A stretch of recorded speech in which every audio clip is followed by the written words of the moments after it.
হরে কৃষ্ণ, রাধে রাধে। ব্রজমণ্ডলের 84 কোষের মধ্যে 4টি মহাদেব অবস্থিত। সেই 4টি মহাদেবের মধ্যে আজ আমি আপনাদের দর্শন করাবো কামেশ্বর মহাদেবকে, যেটি কামবনে অবস্থিত। এখানে বলছিলেন এখানকার ব্রজবাসীরা যে এই মহাদেব নাকি 5000 বছরের পুরনো, দাপর যুগের প্রথম থেকে নাকি এখানে মহাদেব অবস্থান করছেন। তিনি কামদেবকে বশ করেছিলেন, যার জন্য তার নাম পড়েছে কামেশ্বর মহাদেব। যেহেতু কামবনে ভগবান অনেক লীলা করেছেন রাধারানীর সাথে, তার গোপীদের সাথে। আর এই কামেশ্বর মহাদেবের যিনি সেবা করেন সেই পুরোহিত মশাই আমাকে বলছিলেন যে এখানে যদি কেউ কোনো মনের কামনা বা মনের কোনো ইচ্ছা নিয়ে যদি আসে, তাহলে তার নাকি সেটা পূরণ হয়। কারণ কি, কামেশ্বর মহাদেব সমস্ত মনের কামনা বাসনা পূর্ণ করেন। আর এই কাম্য বনেও যদি কেউ পা রাখে, তাই তাদের নাকি মনের সমস্ত ইচ্ছা পূর্ণ হয়।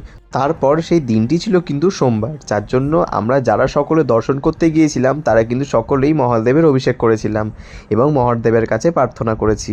তো আপনারা সকলে দর্শন করুন এই কামেশ্বর মহাদেবকে, কারণ কি দর্শনের মাধ্যমেও কিন্তু ভগবানের অশেষ কৃপা লাভ করা যায়, মহাদেবেরও কৃপা লাভ করা যায়। তো সেই মহাদেবের দর্শন করার পর আমরা চলে গিয়েছিলাম তার পাশেই খুব সুন্দর একটি রাম মন্দিরে। দেখতে পাচ্ছেন এখানে ভগবান রামচন্দ্রকে এত সুন্দর লাগছিল, যেন বাচ্চা স্বরূপ। তো আমরা সকলেই দর্শন করলাম।